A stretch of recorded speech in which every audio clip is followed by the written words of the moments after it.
I used to really like the Axeman, YouTube man on the internet. I thought his opinions on Halo were really great, and his overall production in his videos was really good too.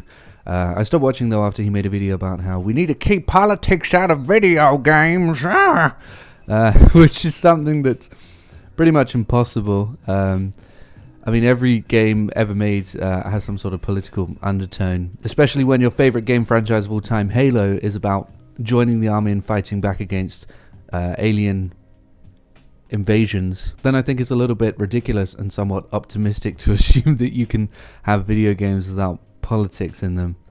So I stopped watching after that. But this video isn't about that, and the reason I bring up the Axeman is because I wasn't going to make this video. I started sort of planning it out and thinking of what I should say, and then I decided that maybe I go too far. Maybe I'm wrong and that it isn't as bad as I think.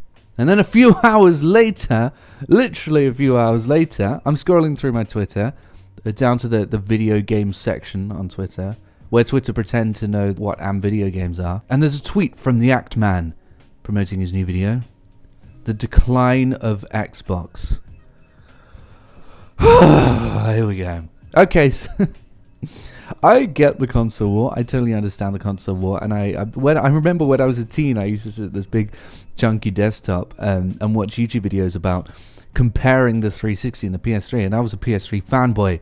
And I remember the number of times I'd be like, that's it.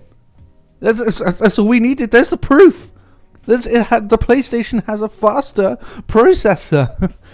We got him. Look him up. I don't know what processing is, but I'm totally kidding, by the way. I knew what processing was. I was a nerdy teen. Nerdy teen. So I get what the console wars are, and I get how they can actually be a good thing. The console wars can be a good thing. I don't know how many people realize how much of the PlayStation that they idolize right now, and that can do no wrong, was shaped by the Xbox and the atrocious, embarrassing launch event in 2013.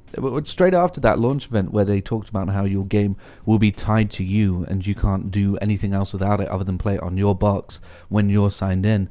The immediate backlash was, so I can't share my games? To which PlayStation responded with a video with two guys, and it was entitled something like How to Share Games on the PS4. And one of the guys just goes, hey, could you want my game?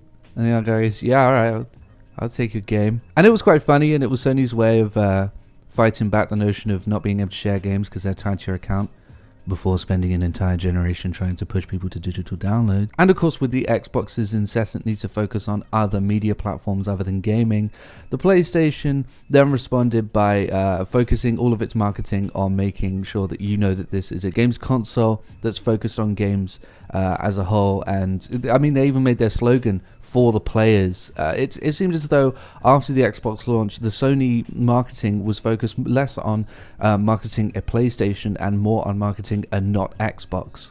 And that's where we were. And that's the good of the console wars. That's the good shit that the console wars can do. When you pit these two corporations against one another, they're going to keep trying to one up one another with things like better pricing, more accessibility. The Game Pass came to the Xbox in response to it not doing as well this time around, and backwards compatibility and stuff like that. It all happens because of competition. Competition is pro-consumer and anti-corporation, and anything that forces an executive to actually get off their ass and earn the hundred millions of pounds that they earn a year is good to me and should be good to everyone else. So I do get it. I do understand the console wars. However, we're not living through console wars anymore. This isn't console wars. The decline of Xbox isn't console wars. We're not pitting these consoles against one another anymore. By pitting them against each other, by comparing specs, it forces the other console to be better and to do better, and keeps this console war, this big war, this back and forth, all flaming up and firing on all cylinders, and that's a good thing. But videos like this, they do no good. Things like tweets and Instagram posts and all of the stuff that goes on social media post the previous generation it doesn't do any good. It's not a console war anymore. I would consider it as more console elitism or console bullying. And my theory behind this is that I think all of the people who chose to go with the PlayStation in 2013 were people who were kind of, I don't want to sound too harsh, and I own a PS4, I'm looking at it right now, but it was a lot of sort of bandwagoning and people who would be inflamed over this sort of thing, and people who would be so sparked over the issue of a console war, sort of those all went for the PlayStation. And I think people who just wanted a console and wanted to play video games and have fun with it, and people who wouldn't really be outspoken on the internet, they went for the Xbox. And so what happened was all the people who went with PlayStation started making all of these posts and all of this, I'm mad, rah rah rah, my PlayStation's better, and eventually when there's no one to fight back, no one to argue against, because I very rarely see videos like the decline of the PlayStation or the death of PlayStation. I didn't even see it with the PS3 era. No one talked about the PlayStation as the death of an era or anything like that. It was just the PlayStation isn't quite as good yet. But I think because a lot of Xbox fans have become very reserved and they don't really post videos where they,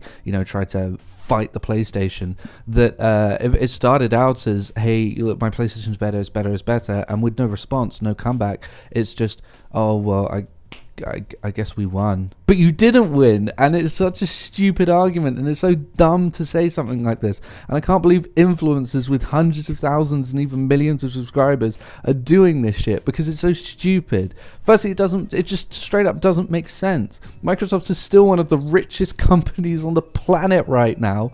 They still make an utter senseless amount of money from PCs, and they have more than enough to prop up the Xbox division, and they don't even have to prop up the Xbox division because it's making a fuck ton of money. Just because it's playing second fiddle to the PlayStation and it doesn't quite make as much as the PlayStation doesn't mean it's not making hundreds of millions of dollars a year in profit, pure profit, that streams into the big Microsoft company that also owns your operating system on your PC, Word. I think it still has a mobile division and a tablet division and a laptop division. Microsoft, the Xbox isn't going anywhere for a very long time. If it even does, I mean, we are not going to see the Xbox go away for a very long time. It's going to always be there because it always makes a ton of money. Just because it makes less doesn't mean it's making none. And secondly, you don't want it to go away. You don't want it to die. It's all good and well making all of these videos bemoaning the death of a console and the death of an era and, oh, look, it's done, it's dead, and now it's gone. And now, why do my games cost £150 each? What's going on? Once the Xbox goes, if it ever does go, which luckily it won't, if the Xbox ever goes away, the alternative is one console with complete monopoly over console gaming. I mean, there's the Switch, but yeah, anyway, you end up with one company making all of the rules. They can set whatever price they want for the games. They can set whatever price they want for the subscription services. And for the console, they can do whatever they want. They can lock you into having certain subscription services and stuff like that. And who's going to fight them? Who's going to compete against them? You lose all of the good that the console wars were doing if the console wars end. With every business in the world, with this horrible capitalist structure that we have, there's always a competitor to keep that company on its toes. With the iPhone, we have Android. There are hundreds of car companies fighting one another at the same time. In England, Sky has to compete with TiVo. Now TV has to compete with Netflix and Prime Video. And there's always something on the other side to keep that person on their toes, to give them something to compete against, and that is pro-consumer. If you're making videos where you're complaining about anti-consumer bullshit like microtransactions, which I totally agree with, you can't then go around preaching non-pro-consumer shit, anti-consumer shit, like not having a competitor. You may want the Xbox to die now, you may think it's dying and it's dead and it's on its last legs, but when it goes, you'll be begging for it to come back. You'll be begging for an alternative against the PlayStation. Because let me tell you something, nothing is making ground in the place of the PlayStation and the Xbox. Look at the Stadia, came and went immediately. All of these different services and the Ouya and all of these consoles trying to break through, and it never does because we have these two established brands. If the Xbox goes, if we lose one of those, it's just going to be the Sony on its own. But don't worry, because it's not going to. I understand why all of this is happening. I know why all of this is happening. I mean, not a coincidence that it's happening now and it's getting bigger now, because be all and end all video essays are really the hot commodity right now. They are a big trend on YouTube.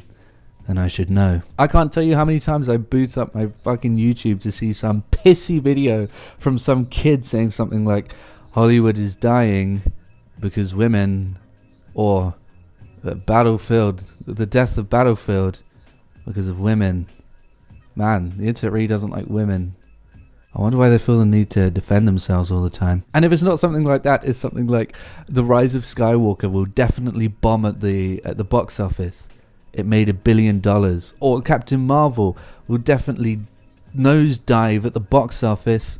Made $1 billion. The internet's really not good at predicting things, is it? And I'll always find something like why the Joker succeeds and where Captain Marvel fails and all this bollocks. The internet just likes to attack things and bully things, and then make a be-all and end-all video about why that thing has failed because they've predicted the failure of it. These things that the internet bans against and fights constantly, they never die, they never go away, and ultimately usually the internet is wrong in predicting the death of it, and the internet doesn't want it to go. It's all hyperbolic and provocative and blown completely out of the water because that's where we are now, and that's the big trend now. I would say that ultimately come away with this video with the notion that you should take all of this with a pinch of salt, and do remind yourself that when you see bollocks like why female superheroes are terrible and they've killed the world and I can't poo properly anymore because women in the industry, when you see stuff like that, just take it with a pinch of salt. It's popular now, it's a big deal now, and I don't like it, and I hope it goes away one day. And that's the root of all of these, the decline of Xbox, the death of Xbox. Why the Xbox era is gone and dead. Why is it dead now? Oh, here's why. I must know, because I have literally zero experience in knowing anything about this. And I'm sure the Axeman's a great guy, and he's definitely not the only one, but it's just so stupid.